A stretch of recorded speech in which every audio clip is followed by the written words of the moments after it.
Okay, today we'll be focusing on chapter gases in this video. So before this, you guys have already learned about matter and what is matter and what are different states of matter. So let's quickly review that before we begin with this chapter. Matter is basically anything that has any mass or that occupies any space. So everything and anything that you can feel, that you see, essentially is matter. Matter can be classified into three different states. One is solid, liquid, gas. You guys have already studied about different properties of some of these properties of solid, liquid, gases. And in this chapter, we will majorly be focusing on different properties of gases and how they are related to each other. So just a quick reminder that solids have the molecules in solid are very closely and compactly packed in each other, around each other, whereas in liquids these molecules have some tiny spaces between them, whereas in case of gas the space between the different molecules of gas is comparatively a lot bigger. And when it comes to their shape, volume, their compressibility, and their ability to flow, solid, liquid, and gases behave different. For instance, solids, they have a fixed shape, they have a fixed volume, they cannot be compressed, and they do not flow. So because there is no space between these molecules in a solid, you can't push and pressurize and compress it. Whereas in case of liquids, liquids have an indefinite shape, meaning they don't have a shape of their own. They will take up the shape of the container they are placed in, but their volume is fixed. So if you're trying to fill up like 2 cups of water into a bottle which can only hold 1 cup, that's not possible. You can't just simply change the volume. You can't simply compress water. So that's why their volume is fixed and they cannot be compressed, but they do flow. They do have the property or ability to flow. Whereas gases, they do not have a specific shape, they do not have a specific volume, they can change their shape depending on the container they are placed in, and same is true for their volume. Since these particles like to be very far apart from each other, whichever container you place them in, the distance between these particles is going to increase and these molecules will spread out throughout the space of the container. So their volume is also indefinite. And because of that reason, it's easy to compress gases. They can be compressed to a smaller volume because there's so much space in between these particles. If we try to compress it, the space basically would decrease and the gas can be compressed. And same is true for their ability to flow. Gases can flow. Now let's talk specifically about gases. So if we think about different properties of gases, they would expand. It's just seeing everything, repeating everything what we just discussed. They can expand to completely fill their container. They take the shape of their container. They have very low density in comparison to solid and liquid state, and that is why, because density, if you remember, is mass over volume. It's the ratio of mass and volume. So gases, basically if you have the same amount or same mass of a substance in solid, liquid, or gas state, in gases they are going to occupy less density. Why? Because their mass is same, but gases occupy a much larger volume. So the same mass divided by a much larger volume will give you a smaller density. That is why gases have much lower density in comparison to their solid or liquid form of matter. They can be compressed, they are compressible, and mixture of gases are always homogeneous. For instance, a mixture of gas is air. It consists of a mixture of nitrogen, hydrogen, oxygen, some bunch of other gases. So that mixture is always homogeneous and it's usually fluid, which means it can flow. Moving ahead, if we talk about kinetic molecular theory, that basically is a theory that gives information of how the gas particles behave. It is a theory or it's a model that allows us to understand the behavior of a gas and understand how it would predict how it would behave. So that is given by kinetic molecular theory. There are very few simple points that this theory tells us that helps us explain the characteristics of gases, okay, which are basically that each gas is composed of bunch of different types of molecules or atoms, and these molecules move very randomly with very high velocities, which means a gas consists of small particles, atoms, or molecules that move randomly around the container, around the full volume of the container.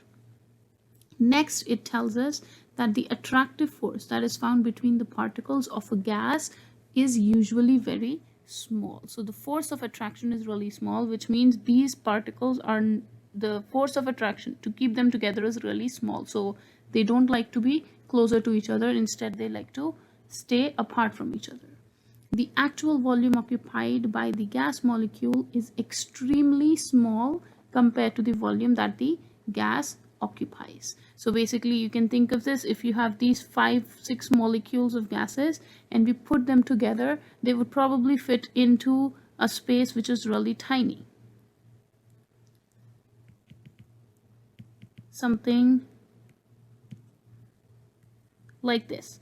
Whereas if we put it into a container and it's now a gas, these molecules will spread out very far apart from each other. So basically gas would occupy much larger volume in comparison to their whole molecules.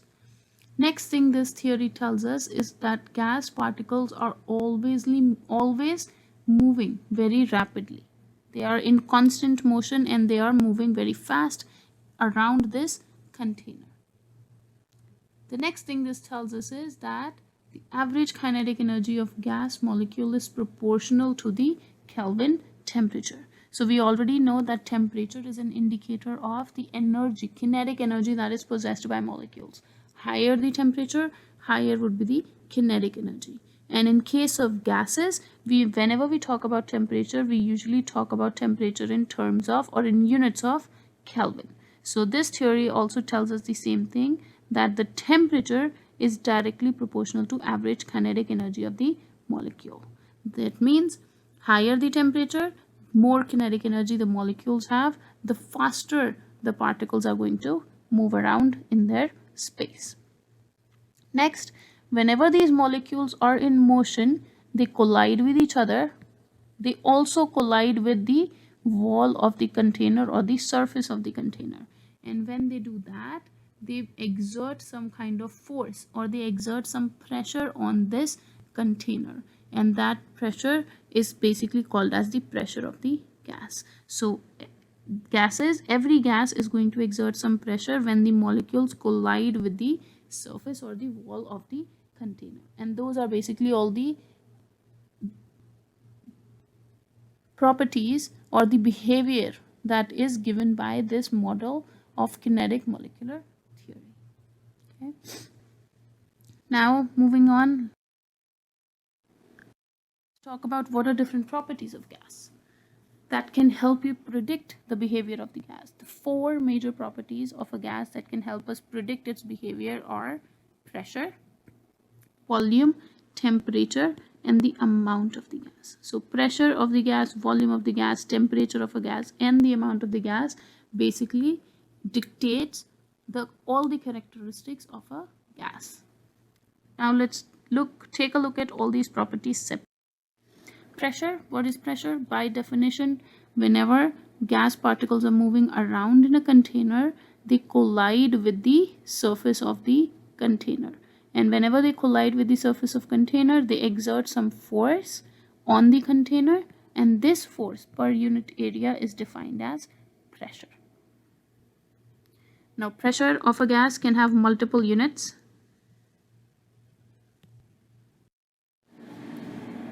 For instance, the units can be, here are some of the commonly used units for pressure. For instance, it's pascals, is usually abbreviated as capital P, small a. Kilopascals, which is essentially just another derivative of pascals. Then there is a commonly used unit which is atmosphere. Then there is millimeters of mercury or inches of mercury, torr, and pounds per square inch. So these are some commonly used units in pressure, and here you are given the conversion factors to go between different units of pressure. So all these conversion factors are, for instance, atmosphere is equal to 1 atm,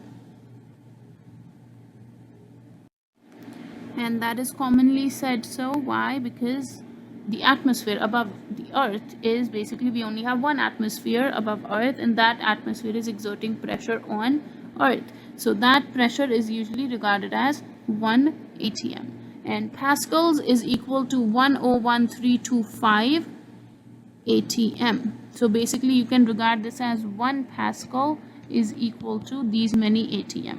1 kilopascal is equal to these many atm. So everything here is in reference to atmospheric pressure. So 1 millimeters of Hg is equal to 760 atm. So everything here is in correspondence to atm.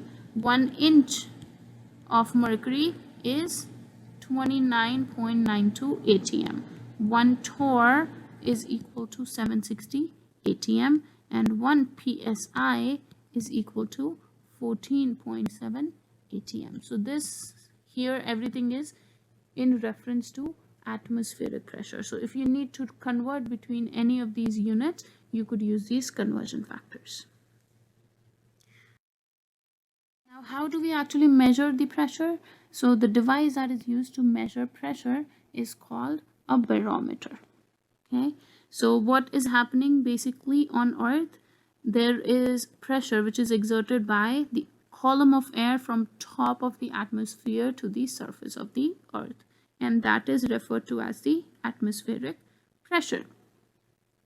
And this atmospheric pressure is regarded as 1 atm at sea level. So basically, if we try to go any deeper than the sea level, then this atmospheric pressure would increase, and if we go on higher altitudes, this pressure is going to decrease.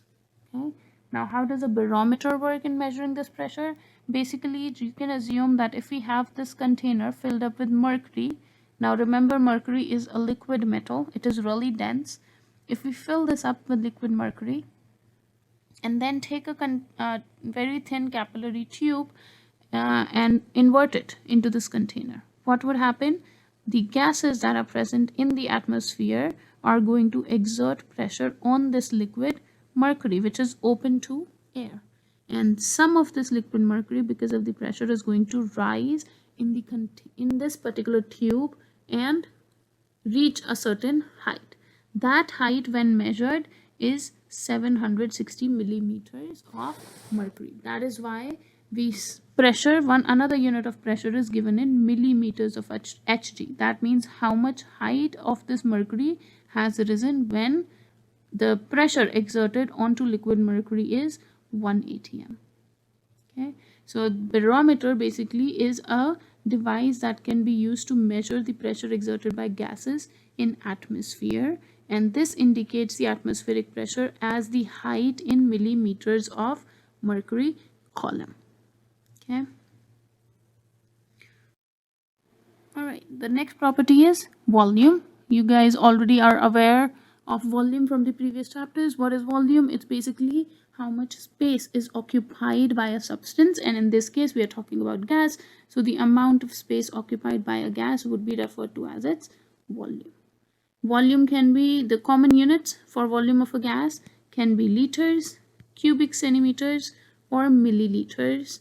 So these are some commonly used units for volume, and other units can also be used depending on what we are looking for. Only difference is, if you need to convert, you should know the conversion factors between different units. The next property we saw was temperature, and as we discussed, temperature is basically a measure of the amount of heat or the amount of kinetic energy that is present in any substance. Here we are specifically talking about gases.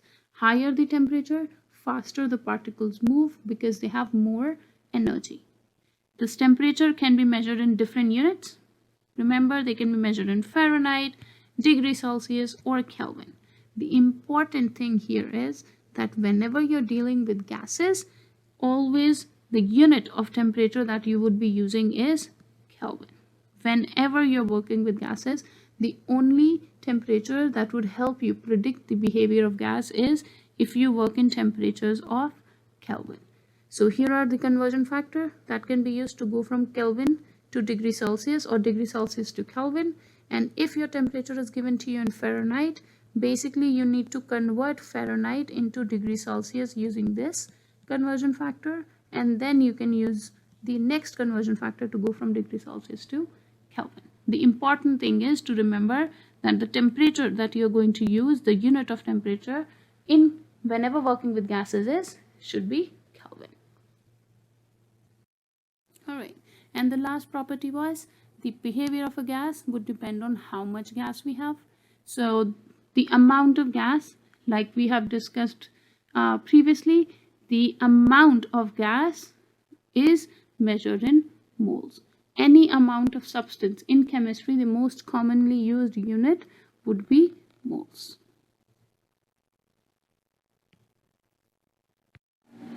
Alright, now let's see how these properties are related to each other and how can they help us predict the behavior of a gas. So all these properties are related to each other and their relationship has been given by different laws. So we'll go through all these laws first, one at a time. The first law was given by Robert Boyle and it's called the Boyle's law. This law tells us the relationship between pressure of a gas and volume of a gas when the other two factors are constant, meaning the relationship between pressure and volume when temperature and the amount of gas is constant. And what does this law tell you? This law tells you that the pressure of a gas is inversely proportional to its volume, meaning when the pressure increases, the volume of the gas decreases by the same factor. So for instance, if we have this particular jar with a pressure of 1 atm and the gas volume being 1 liter, and if I push this piston down now without changing the temperature and without changing the amount of the gas, what would happen? The pressure would increase. Let's say if I pushed this down and the pressure became 2 atm, what would happen to volume? The volume is going to decrease by the same factor. So if the pressure became double, the volume will become half. If the pressure was 2 times, the volume would become that over 2 divided by 2. And that's exactly what happens. If I increase the pressure over this gas, the pressure of the gas became 2 atm, which means now the new volume would be half of the initial volume. So pressure is inversely proportional to volume. This symbol that you're seeing right here in between the pressure and 1 over volume is called the proportionality symbol, which means as the pressure increases, the volume would decrease. Okay, and Boyle can also be expressed in this particular equation, which is called as P1V1 equals P2V2. Whenever you get a question to use this Boyle's law, only thing you have to make sure here that the units of P1 and P2 should be same and units of V1 and V2 should be same. Okay, here P1 and V1 are the pressure and volume of the initial amount of gas, the initial state that the gas is in, and P2 and V2 are the pressure and volume of the gas in the final state. Okay, so for instance, if I had a gas at pressure of 1 atm and a volume of 2 liters, and then the pressure was changed to 4 atm, what would be the new volume? So that way you can, if the question looks something like that, you could use Boyle's law to figure out what is the new volume of the gas under a different pressure. So how the question would look like is basically out of these 4, 3 of the conditions would be given to you, and the question would be looking for one missing condition. Okay, only important thing is when using this formula, remember that unit of P1 and unit of P2 should be same. It could be atm, it could be pascal, it could be kilopascal, mmHg, it doesn't matter. As long as both of them are same, you're good. and same is true for volume.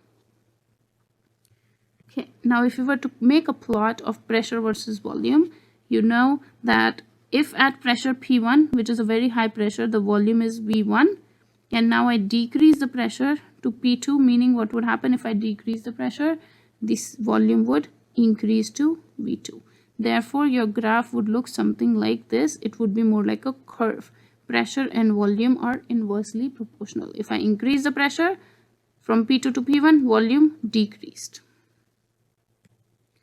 And if I were to make a plot of pressure versus 1 over volume, it would give me a straight line.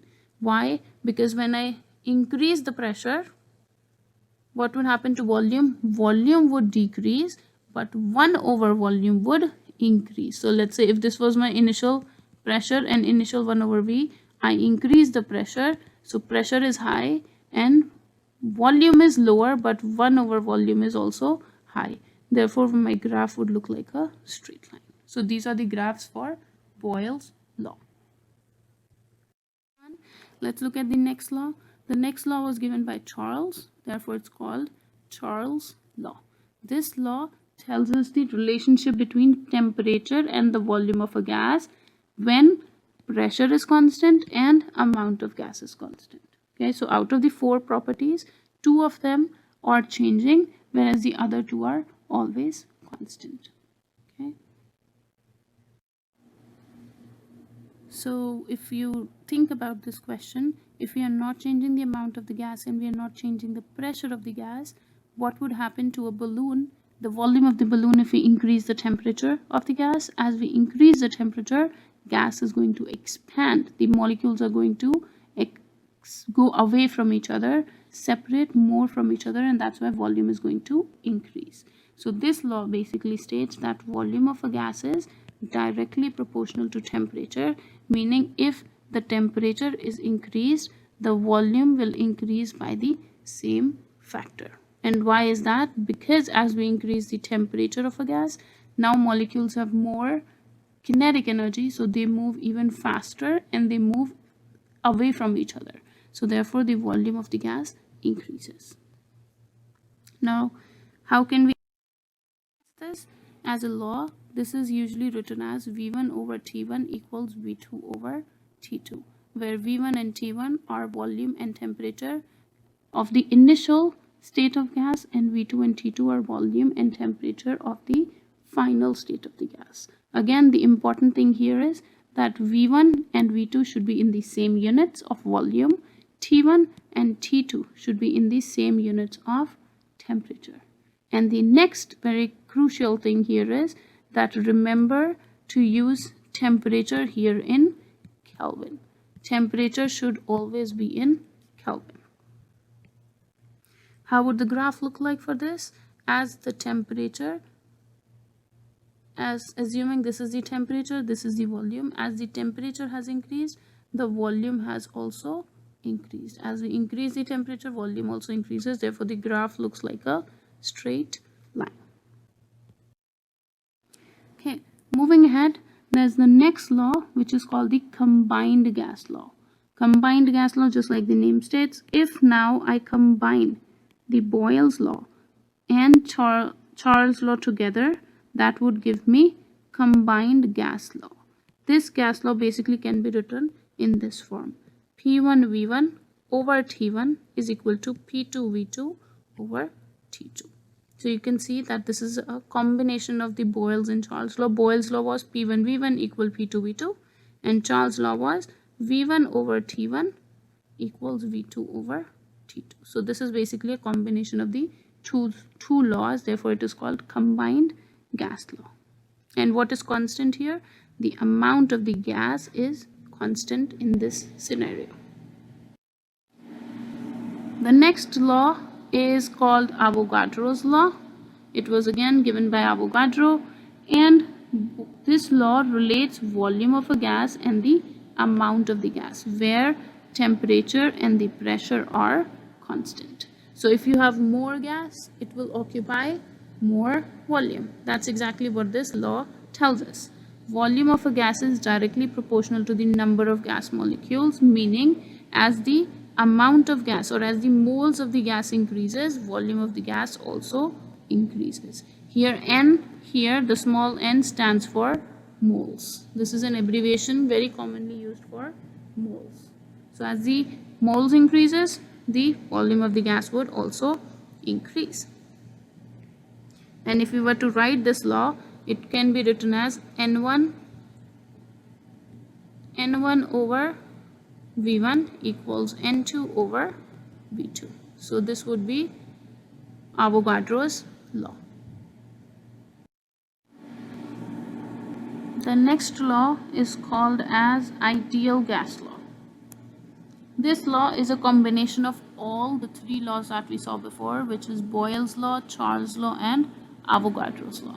If we combine all these laws, that would give us ideal gas law, which is also called as, which is written out as PV equals nRT. So here you can see pressure and volume are directly inversely proportional to each other, like Boyle's law gave us. Volume, if you rearrange this law, you can rewrite this as PV over NT equals R. So we saw that from Boyle's law, P times V equals a constant value from Boyle's law. We saw from Charles' law that V over T is a constant value from Charles' law, and V over N is a constant value from Avogadro's law. So basically, if you combine all these four factors in this particular way, it is going to be equal to a constant, and that constant is called as R, or is written out as R, and is called as the universal gas constant. And that's why if you rearrange this expression, it would give you ideal gas law, which is PV equals nRT. Now values of R could vary. For instance, R could have, it's a constant value, so it will always be constant. It never changes. Only thing it does is it depends on the units of pressure and volume. For instance, R could have a value of 0.08206 depending on the units of volume and pressure. If volume is liters, pressure is atm, temperature is Kelvin, and amount is in moles.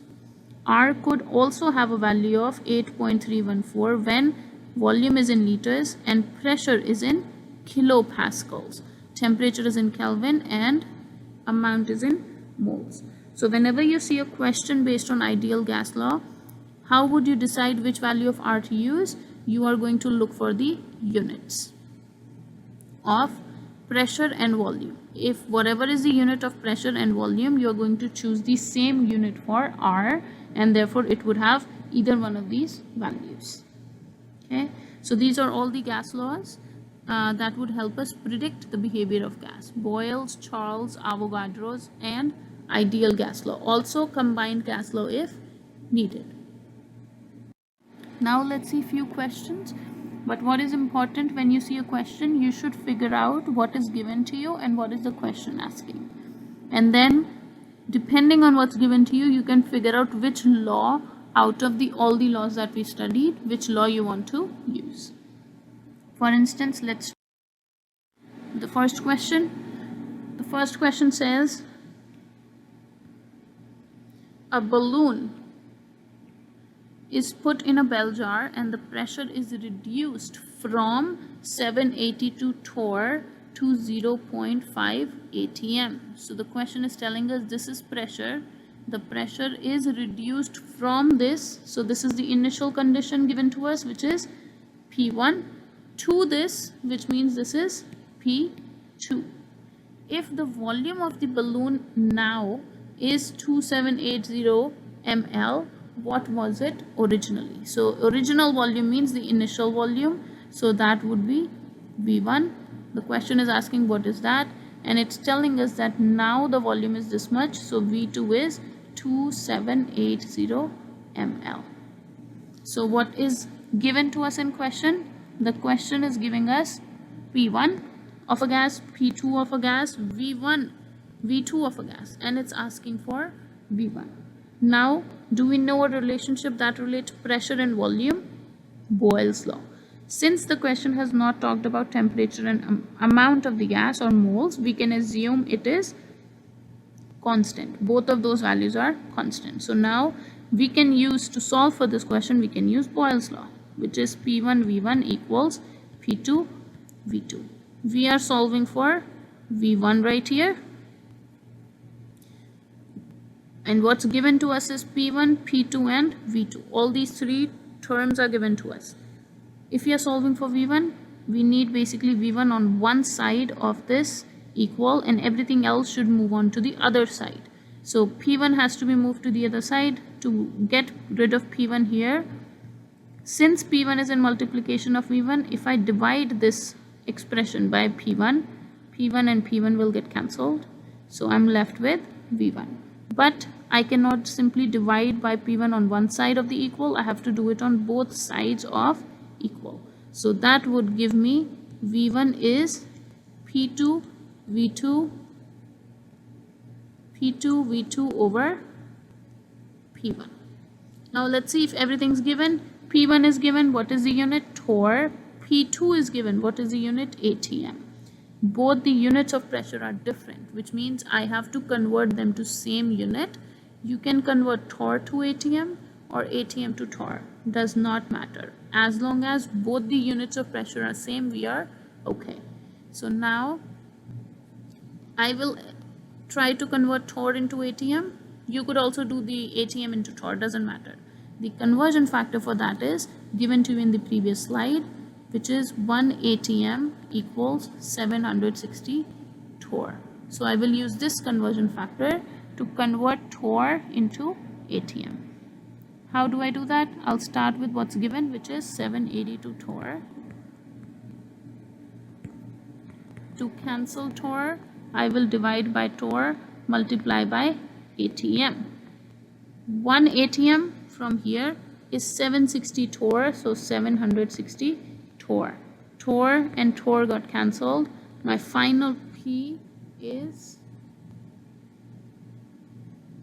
1.03 ATM. So this is P1. Now we can simply plug in the values here. P2 is 0.500 ATM times V2, which is 2780 ml, divided by P1, which is 1.03 ATM. Now before you work with numbers, cancel the units. ATM is cancelled. My final unit is ml, which makes sense for a unit of volume. If you plug this into your calculator, you would get 1350. How many sig figs are we looking for? This has 3, this has 3, this has 3. This 0 is not significant because there is no decimal. So 3 means I want final answer as 3 sig figs, and this has 3 since the 0 is not significant as there is no decimal here. So this is my final answer. You can also cross check your answer. How? What are we doing to the pressure here? The pressure was, initially the pressure was 1 ATM and it was finally reduced. If the pressure was reduced, the volume must have increased. So original volume would have been lesser. So you can see original volume is lesser than the final volume, which means we are probably on the right track. The solution for you is also given in slide. Look through those solutions. Let's try the next question. The next question is, a cylinder with a movable piston has a volume of 6 liters at 4 ATM. What is the volume at 1 ATM? So we again need to figure out what is initial, what is final. You can assume whichever one is initial here because it doesn't tell you what was the initial condition. So we'll assume that the cylinder has a volume of 6 liters. So I'll assume this is my initial volume is 6.0 liters. Initial pressure here was 4.0 ATM. What is the volume at 1 ATM? Meaning the pressure 2 is now 1.0 ATM. And what is the volume is the question. That's what I need to solve for. So what is the relationship again? This is between pressure and volume. So it is Boyle's law. P1 V1 equals P2 V2. Here I'm solving for V2. So to get rid of P2, I'll divide both the sides by P2. P2 get cancelled, which will give me V2 is equal to P1 V1 over P2. Okay, now simply plug in the values. Where is P1? P1 is in ATM, P2 is in ATM. Good. And V1 is right here. So we'll plug in the values. P1 is 4.0 ATM times 6.0 liters divided by P2, which is 1.0 ATM. ATM is cancelled. My final answer is in liters. If you plug this into calculator, it would give you 24 liters. I'm looking for how many sig figs. This has 2, this has 2, this has 2. My final answer is 2. So this is my final answer.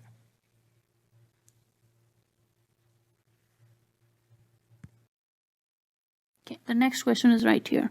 A gas has a volume of 2.57 liters at 0 degrees Celsius.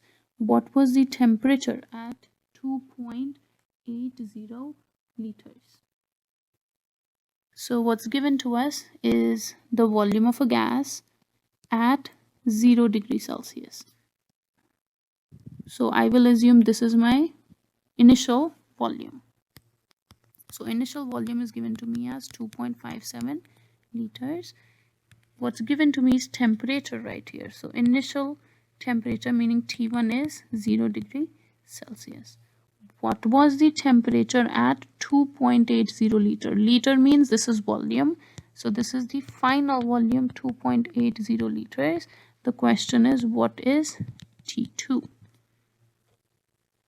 All right. So here, nothing has been talked about pressure or amount of the gas. So we'll assume those are constant. The relationship here is between volume and temperature. So what is the law that dictates this? This is based on Charles' law, which is V1 over T1 equals V2 over T2. Here I'm solving for T2. So we'll rearrange the equation in a way so that I can get T2 here. How would I do that? I would basically, if I divide both the sides by V2, that would give me V2 is cancelled, and now I'm left with 1 over T2. So in order to get T2, I need to do inverse of this. So that means T2 here, if I take inverse of that, this side will also get inversed or reversed. That would give me V2 times T1 over V1.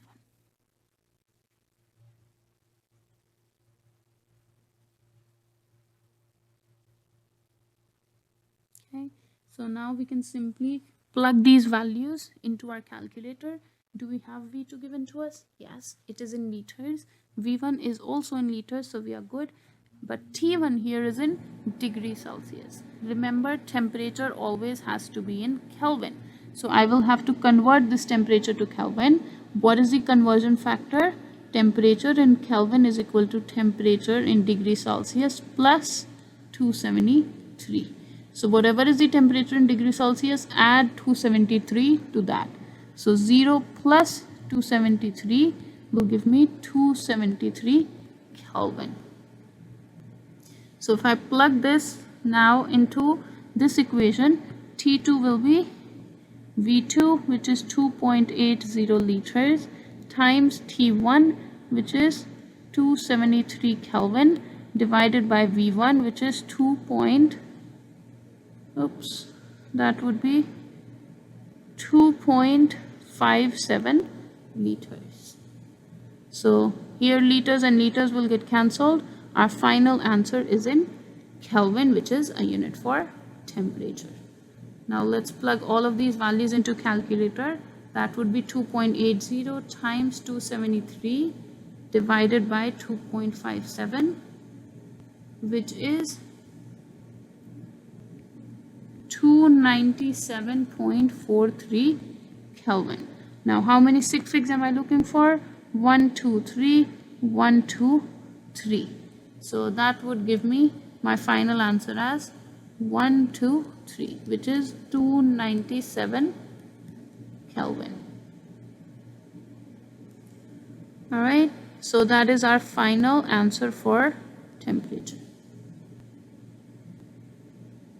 All right, So you could find the solution in this slide as well.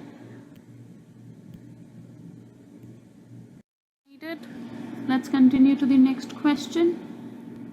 This question tells us that the temperature inside a balloon is raised from 25 degrees Celsius to 250 degrees Celsius.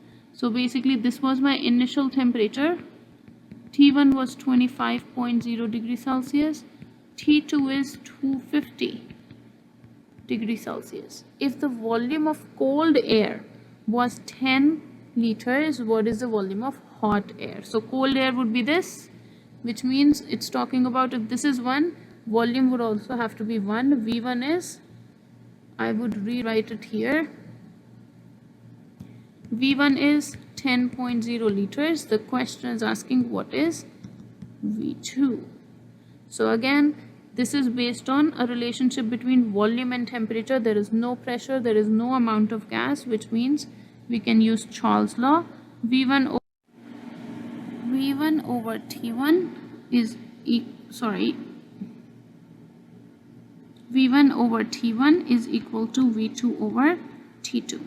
Here we are solving for V2, so we need to bring T2 on the other side. So if I multiply by T2 on this side and on the other side, T2 and T2 gets cancelled. I'm left with V2, which would essentially be V2 equals V1 times T2 over T1.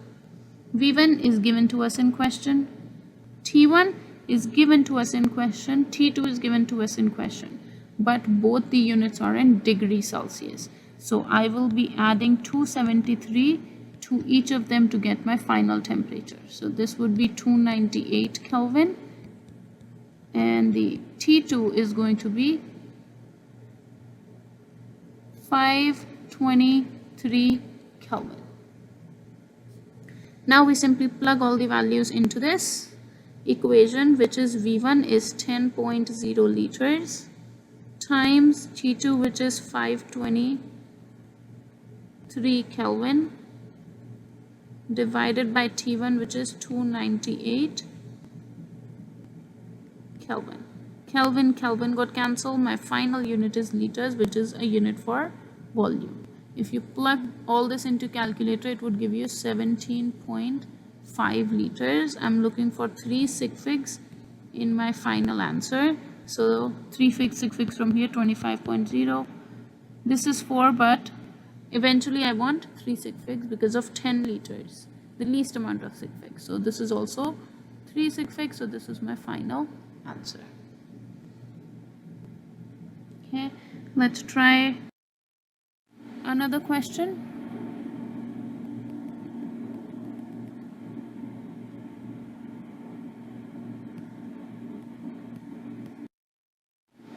Okay, a sample of gas has an initial volume of 158 ml at a pressure of 735 mm of Hg and temperature of 34 degrees Celsius. So this is given to us: initial volume, initial pressure, initial temperature. So V1 is given to us. V1 is 158 ml. P1 is 735 mm of Hg, and T1 is 34 degrees Celsius. The question is, if the gas is compressed to 108 ml and heated to 85 degrees Celsius, what is the final pressure? So question is asking what is P2, what is the final pressure if the gas is heated to, meaning T2 is 85 degrees Celsius, and is compressed to 108. So V2 is 108 ml. So question is what is P2. Now here 3 different parameters are given to us, and what is constant is amount of gas, which means the law that dictates this is combined gas law. P1 V1 over T1 equals P2 V2 over T2. What are we solving for? P2, which means we need to get rid of V2 and T2 from here. How can I do that? V2 is in multiplication, so if I divide by V2, this will get cancelled. T2 is in division here, so if I multiply by T2, T2 will get cancelled. And I do the exact same thing here, multiply by T2, divide by V2. This and this, this and this got cancelled. I'm left with P2. So my relationship now is P2 is equal to P1 V1 times T2 divided by V2 times T1. Now we simply have to plug the values into this equation. Do we have P1? Yes. Do we have V1 and V2? V1 and V2 right here, same unit, which is good. T1 and T2 are right here, but the units are in degree Celsius. So I need to convert this into Kelvin by adding 273.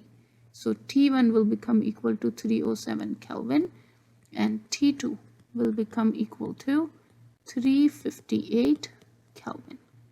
Now we plug all these values into this expression, which will give us P2 equals 735 millimeters of Hg times V1, which is 158 ml, times T2, which is 358 Kelvin.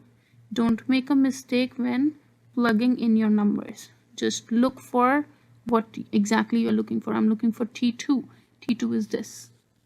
Divided by V2, which is 108 ml, times T1, which is 307 Kelvin. So now cancel units first. This would make ml and ml cancelled, Kelvin and Kelvin cancelled. I am left with mm of Hg, which is a unit for pressure. So that is good. This, if you plug into calculator, would give you P2 as 1.25 times 10 raised to power 3 mm of Hg.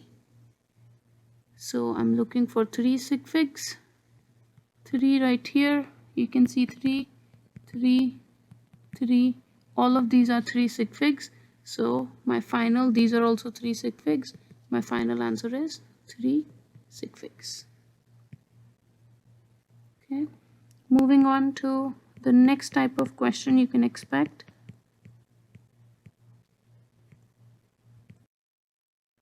Right here. A gas occupies 10 liter when its pressure is 3 atm and temperature is 27 degrees Celsius. What volume will the gas occupy under standard conditions? So we have not talked about standard conditions yet. So let's first talk about what are exactly standard conditions, and then we can work through this question again. Okay. So skip this question for now. And we'll move to the next question for now. Okay. And then we'll come back to this question later on. The next question is a 0.22 mole sample of helium has a volume of 4.8 liters. How many moles must be added to give 6.4 liters of helium? So what's given to us is that a 0.22 mole of sample of helium has a volume of this much. So basically I can assume this is my initial condition and this is moles. So I'm talking about N. N is 0.22 moles. Volume is V1, which is given to us as 4.8 liters. And the question is asking how many moles are added. Moles added to 0.22. What is the final volume? 6.4 liters. So you can clearly see based off of this, it's a relationship between volume and number of moles, which is Avogadro's law, which is N1 over V1 equals N2 over V2. N1 is given to us, V1 is given, V2 is given. I'm solving for N2, not directly, but the question is asking how many moles were added. To figure that out, the only information I can figure out based on the laws that I know is what is the final moles. So if I know the final moles, I can take difference of final and initial moles, and that would tell me how much more moles were added. Okay. So now if I'm solving for N2, I would multiply both the sides by V2. So V2 and V2 will get cancelled. and I will be left with N2. So my relationship is N2 is N1 times V2 over V1. If we plug this into calculator, N1 is 0.22 moles times V2, which is 6.4 liters, divided by V1, which is 4.8 liters. So liter and liter cancelled. My final answer is in moles. How many moles? If you plug this into calculator, that would give you 0.29 moles. 2 sig figs, 2, 2, 2. So answer is 2. But this is not the final answer. The question is not asking what is the final number of moles. It's asking how many extra moles were added. So the number of moles that were added would be equal to final minus initial. So 0.29 mole minus 0.22 moles, which would give us 0.07 moles, which is 2 decimal places. This is 2, this is 2. My final answer is 2 decimal places. So this is my final answer. Okay. All right, let's move on to the next type of question you can expect, which is this. So the pressure of a gas in a 2500 ml container is this much at 28 degrees Celsius. Calculate the number of molecules of the gas present in the container. So what is given to us? Volume of a gas is given 2500 ml. Pressure of a gas is given 0.500 atm. And temperature of the gas is given 28 degrees Celsius. Question is asking what is number of molecules of the gas. Now you can see from the question we are not changing volume, we are not changing pressure or temperature. So this is not, we are not doing 1 and 2 here. There are no 2 states here. Initial state and final state does not exist here. It's only one state. So what is happening here? Volume is given, pressure, temperature is given. The question is asking what is the number of molecules. Do we know a relationship that relates volume, pressure, temperature and amount of gas? Ideal gas law. We know that PV equals nRT. Pressure is given, volume is given, temperature is given, and R is a constant which we already know. So that's, you can assume that is given. What's not given is N. N is the moles. If I can solve for N from here, I can figure out moles. Once I know moles, I can simply convert moles into molecules by using the conversion factor, which is Avogadro's law. So 1 mole will be equal to 6.02 times 10 raised to power 23 molecules. So that would be my solution map. Use this equation first, which is ideal gas law, then use moles to molecules. So now let's see what can we use for ideal gas law. Pressure is given 0.5 atm, volume is given PV equals nRT. I am solving for N, so N will be equal to PV divided by RT. Pressure is given in atm, volume is given in ml. Missing information here is R. So now you know R has different units, where one is pressure is atm or kilopascal. I have a conversion factor which is in atm. I have a value of R in atm, so I can write that value right here, 0.08206 liter atm Kelvin inverse mole inverse. Okay, so now atm is pressure, good.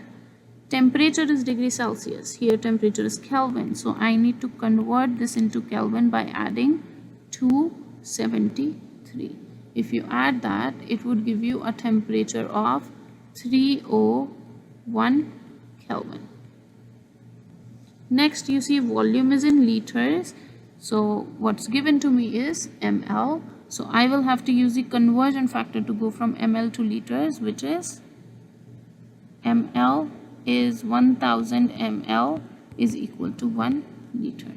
So you begin with what's given, which is 2500 ml, I'll cancel the ml, convert to liter. 1 liter is 1000 ml. ml cancelled. My final answer is in liter, which is 2.500 liters. Okay, or actually it would be 2.5 liters. Why? Because 2500 has how many sig figs? 1, 2. So my final answer should have 2 sig figs here. Okay, now I have volume in the right unit, pressure in the right unit, temperature in the right unit, and R in the right unit. So we plug those values in. Pressure is 0.500 atm. Volume is 2.5 liters. Temperature is 301 K and R is 0.08206 liter atm divided by Kelvin mole. Per mole means divided. So Kelvin and Kelvin cancelled, atm cancelled, liter cancelled. I am left with a unit of 1 over mole. So 1 over mole means reverse of 1 over mole, which would give me mole. So the final unit that I'm getting here is moles. If you plug all of this into calculator, you would get 0.05 moles. Okay, how many sig figs am I looking for? This has 3, this has 3, this has 2. So I want 2 sig figs in my final answer, which means I'll add a 0 right here. So now it has 2. So this would be my final answer. Okay, there is another that is given to you in this worksheet that you could practice on your own. The solution,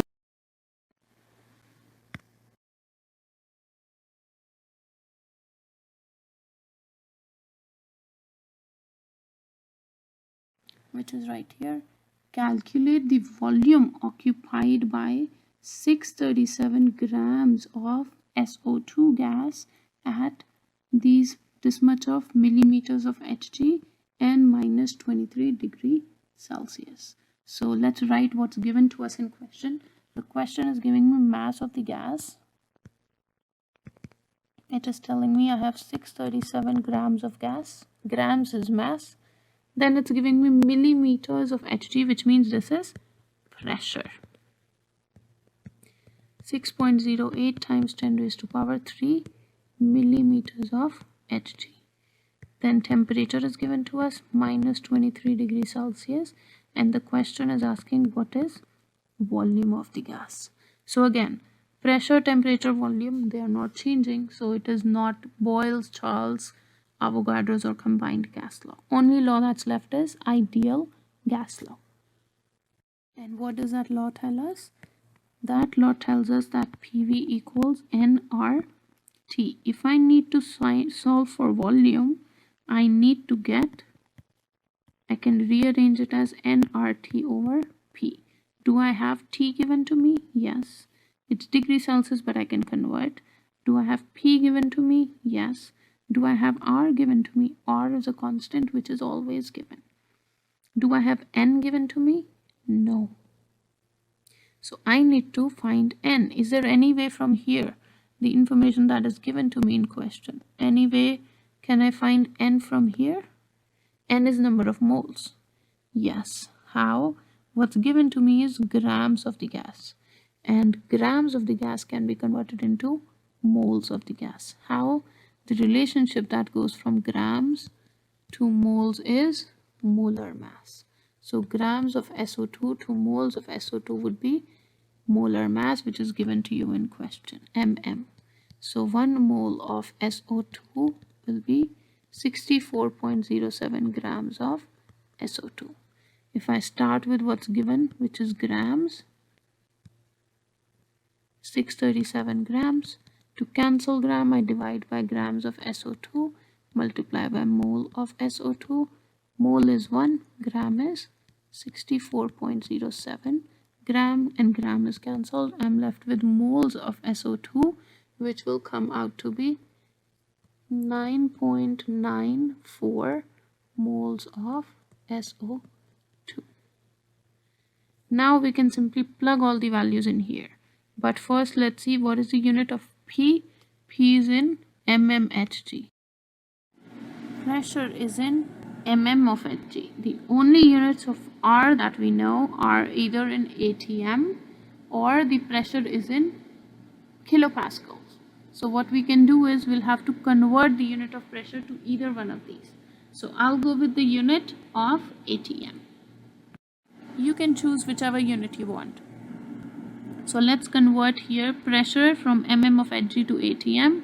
The conversion factor that we can use is mm of Hg to atm. The conversion factor is 1 atm equals 760 mm of Hg. So we start with mm, which is 6.08 times 10 raised to power 3 mm of Hg. We divide by mm and multiply by atm. 1 atm 760 mm. If you cancel this, mmHg cancel, our final unit of pressure is atm, which comes out to be 8 atmospheres. So it would be 8.00 atm. This is our pressure now. Now we can plug all the values in. What is the value of R at this state? R is, again you can look through your slides, it would give you 0.0821 liter atm over Kelvin moles. And temperature is minus 23 degrees Celsius. So we convert it into Kelvin. That would give us a temperature of 250 Kelvin. Now we plug everything into this expression. Now I also have number of moles, so I can simply plug everything here, which will come out to be V equals N is 9.94 moles, R is 0.0821 liter atm over Kelvin mole, temperature is 250 Kelvin, and pressure is in atm 8.00 atm. So now let's cancel units first. Mole, mole, Kelvin, Kelvin cancelled, atm, atm cancelled. So I'm only left with liters, which is a unit of volume. So which means I'm probably on the right direction. So the answer will come out to be 25.5 liters. That is the final volume that it would be occupied by this gas under these conditions.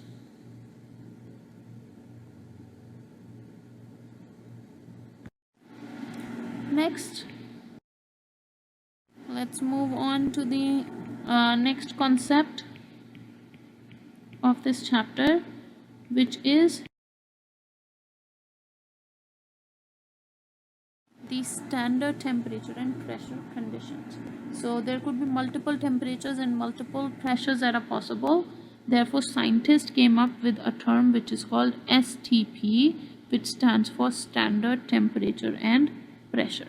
Here, the temperature is always assumed to be the standard temperature by definition is 0 degrees Celsius or 273 Kelvin. This is to avoid any kind of confusion when we change temperature and pressure. We can basically figure out what is the property of gas at a certain temperature and pressure, which is standard, and then use that to predict how the gas would behave if we change any of these properties of the gas. Okay, so therefore standard temperature is at 0 degrees Celsius 273 Kelvin, and standard pressure is always fixed at 1 atm or 760 mm of Hg. Now if you were to calculate what is the volume of the gas, what is the volume occupied by a gas, which is 1 mole at standard temperature and pressure condition. Okay, the question is this, which is calculate the volume occupied by 1 mole of an ideal gas at standard temperature and pressure conditions. So what is the volume at STP? Meaning amount of gas is given as 1 mole, which is N, So N is given. Question is asking what is volume at STP. STP means temperature is also given to us, which is 273 Kelvin, and pressure is also given to us, which is 1 atm. So P is given, T is given, N is given. Question is asking V, which means we can use PV equals nRT here, right? And I am solving for V. So V will be nRT over P. If I plug everything in, N is 1.00 moles, R is 0.0821 liter atm over mole Kelvin. Temperature is 273 Kelvin divided by pressure, which is 1.00 atm. So atm cancel, Kelvin cancel, mole cancel. Our final answer is in liters, which always comes out to be 22.4 liters. Always, for any gas, any 1 mole of a gas at STP will always occupy 22.4 liters, irrespective of what gas it is. Okay, any gas at STP, 1 mole of that gas will always occupy 22.4 liters. Okay, therefore this is also sometimes referred to as molar volume, meaning the volume occupied by 1 mole of a gas is called molar volume. So you could use this as a conversion factor now, which means 1 mole of a gas only at STP is equal to 22.4 liters. So this is your conversion factor to go between moles and liters of gas if needed, but only at STP. Right? The next thing is absolute zero. So absolute zero is basically a temperature where a gas would have 0 volume and 0 pressure. This temperature is called as absolute zero, meaning it is equal to 0 Kelvin. 0 Kelvin would be in degree Celsius would be negative 273 degrees Celsius, and Kelvin it would be negative 459 degree Fahrenheit. Sorry, not Kelvin. The 0 Kelvin would be minus 459, almost 500 degree Fahrenheit. This temperature is never attainable. It is so low that it can never be attained. We can never reach close to this temperature. If we do reach close to that temperature, that means gas will have no volume, no pressure, which means basically the world is not existing. Nothing is going to behave like normal. Okay, so this temperature is so low that it cannot be attained. Okay, so this is called the temperature of absolute zero. Exist. So now, based on the molar volume that we saw, any gas, irrespective of which gas we are talking about, 1 mole of the gas would be always 22.4 liters. So if you have a balloon filled up with 1 mole of helium at STP, which is 273 Kelvin, 1 atm, it will occupy a volume of 22.4 liter. If you replace helium with oxygen, same condition, 22.4 liter. If it is nitrogen, same condition, it is still 22.4 liter. So irrespective of which gas we are talking about, at STP, each gas will occupy a volume of 22.4 liters. Okay, how can a question be asked on this information? Like this. What is the volume occupied by 2.75 moles of nitrogen gas at STP?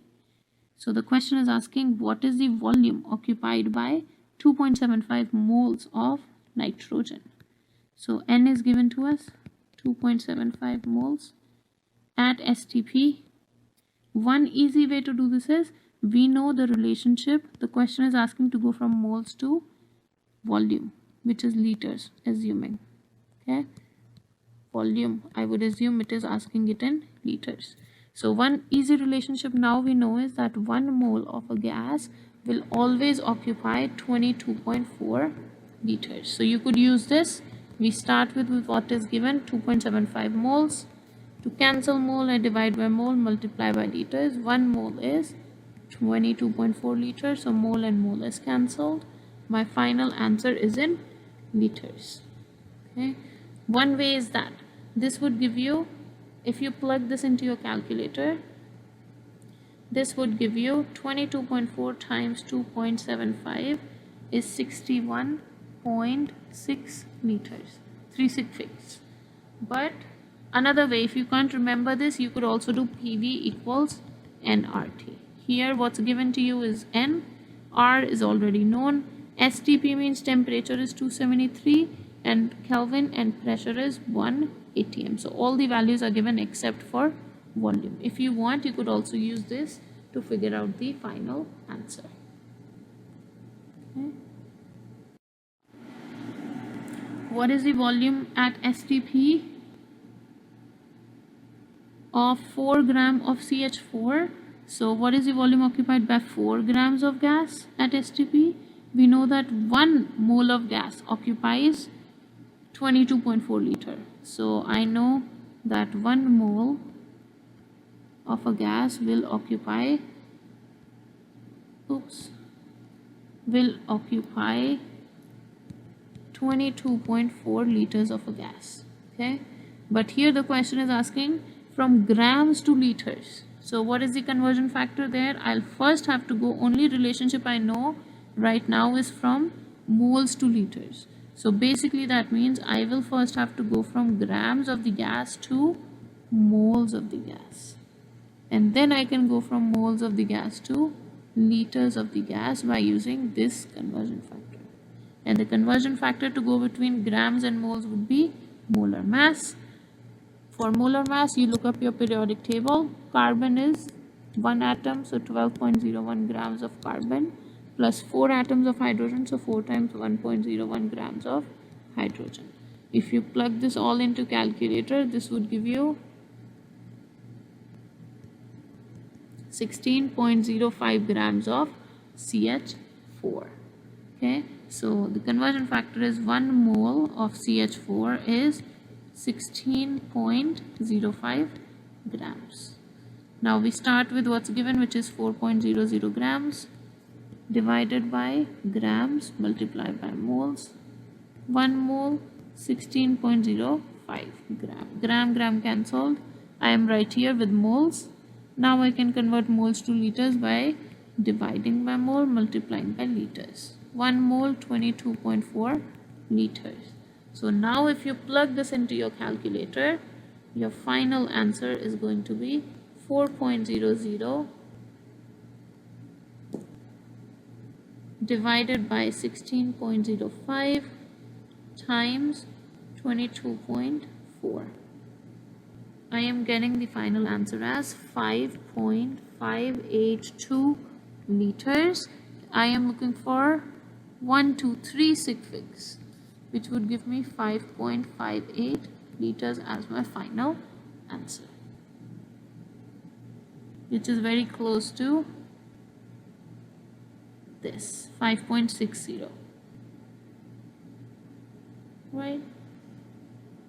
Next, the question is, how many grams of helium are present in 8 liters of a gas? So now the question is asking me to go from liters to grams of a gas at STP. So what do I know about gases at STP? I know again that I cannot directly go from liters to grams, but what can I do?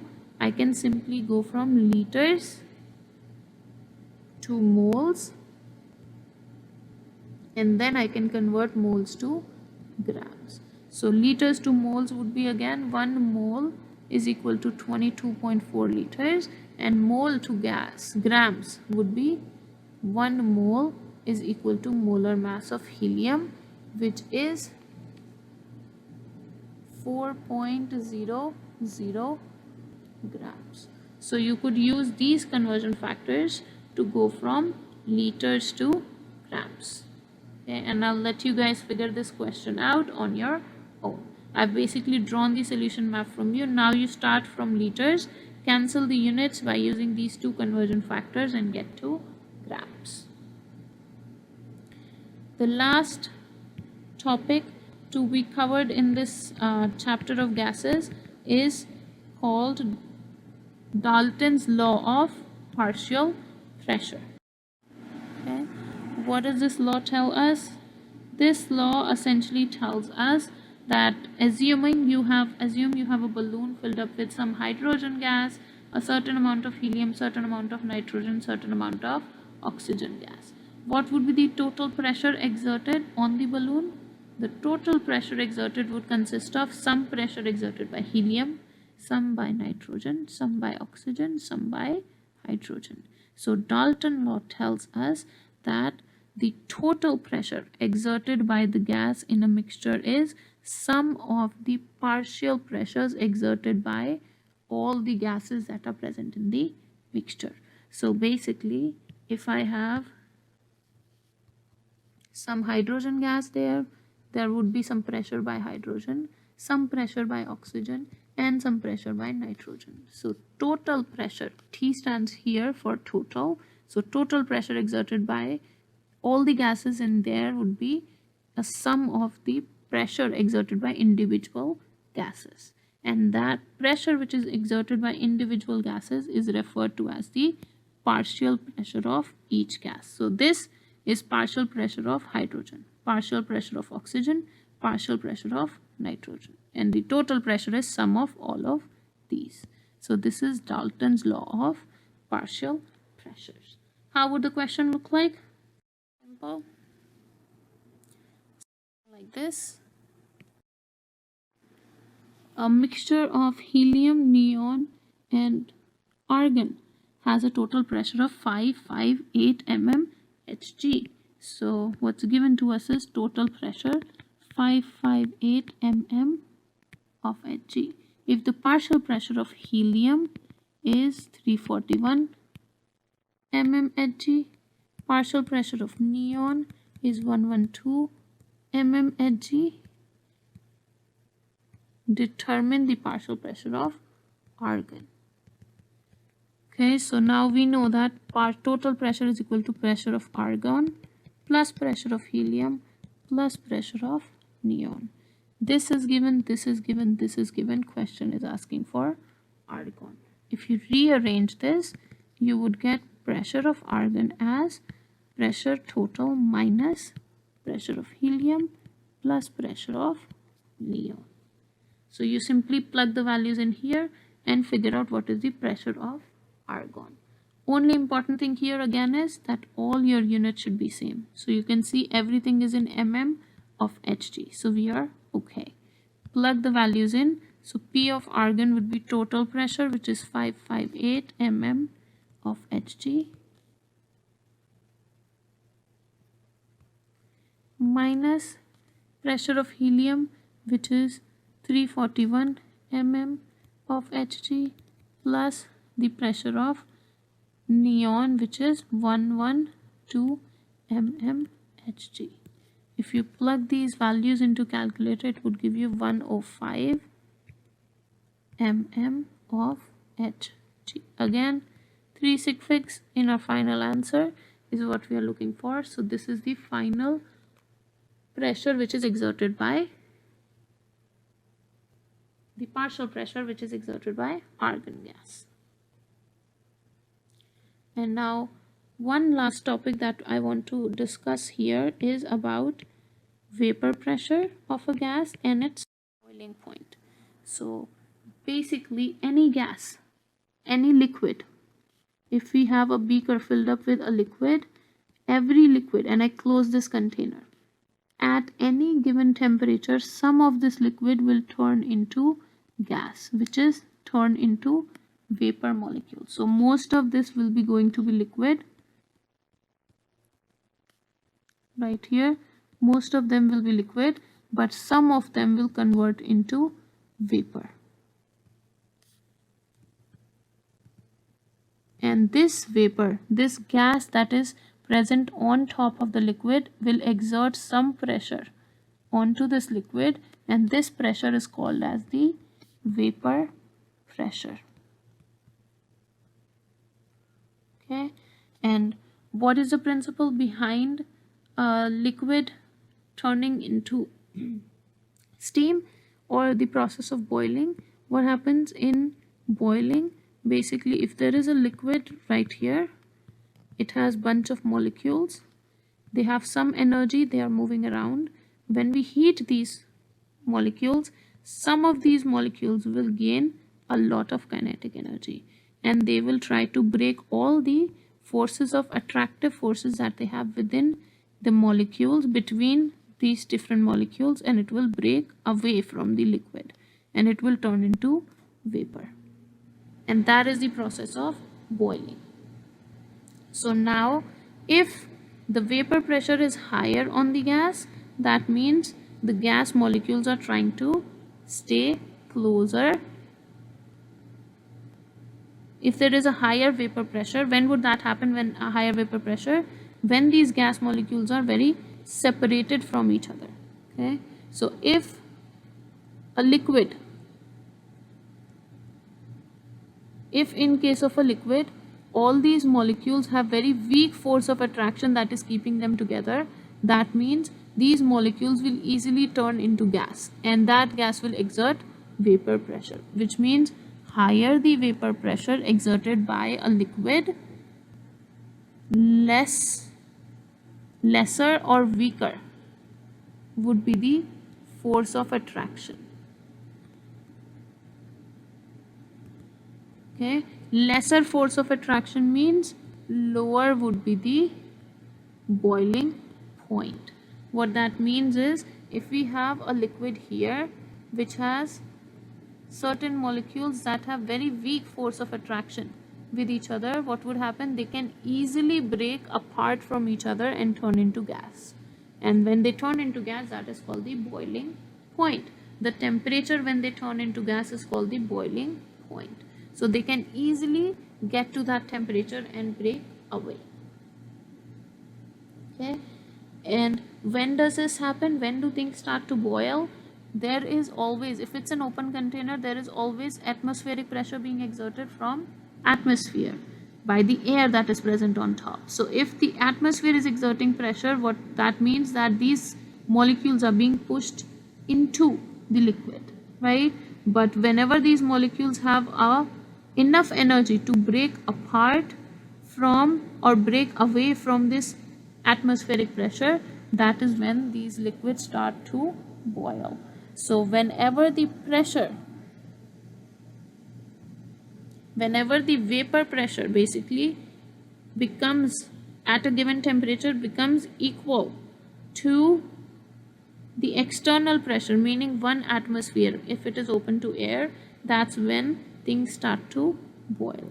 Whenever the vapor pressure become equal to external pressure, this liquid will start to boil. So that's why when water boils at sea level, at the normal plane on land, usually it boils at 100 degrees Celsius. Okay, which means the temperature at the temperature of 100 degrees Celsius, the vapor pressure of water becomes equal to 1 atmosphere, right? But when this water is at, let's say, a higher altitude, the water boils much more easily at a much lower temperature. Why? Because the atmospheric pressure there is lesser. Instead of 1 atm, maybe it is 0.95 atm. So now the vapor pressure only has to become, instead of becoming equal to 1, it has to become equal to 0.95, which is easier, which can be attained at a lower temperature. So there water boils at a much lower temperature,